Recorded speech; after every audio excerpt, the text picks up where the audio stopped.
শুরুটা হতাশার হলেও গ্রুপ পর্বের শেষ দুই ম্যাচ নিজেদের চিরচেনা রূপে ফিরেছে আর্জেন্টিনা।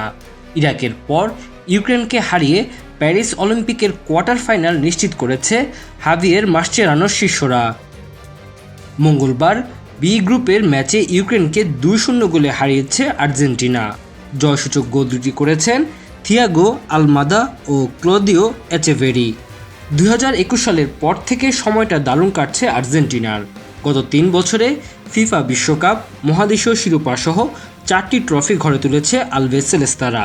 এবার সময় অলিম্পিকের গোল্ড মেডেল ঘরে তোলার। দ্য গ্রেটেস্ট শো অন আর্থের 2004 সালে প্রথম আর 2008 সালে সর্বশেষ স্বর্ণপদক জিতেছিল তারা। 16 বছরের অপেক্ষা গোছাতে এবার ভরসা হুলিয়ান আলভারেজ, নিকোলাস ওটামেন্দি মতো বিশ্বজয়ীরা।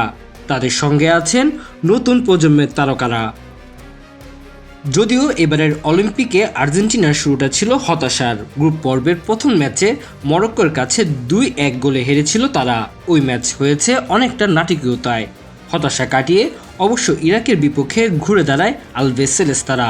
ম্যাচটি জিতে নেয় 3-1 গোলের ব্যবধানে আর ইউক্রেনকে হারিয়ে নিশ্চিত করে শেষ 8। এদিন অবশ্য প্রথমার্ধে গোলশূন্য থাকতে হয় মাস্চেরানোর শিষ্যদের। 47তম মিনিটে দলকে প্রত্যাশিত সাফল্য এনে দেন থিয়াগো আলমাদা। ক্রিস্টিয়ান মেদিনার পাসে বল জালে জড়ান তিনি। যোগ করার সময় ব্যবধান বাড়িয়ে দলের জয় নিশ্চিত করে ক্লদিও এচেভেরি।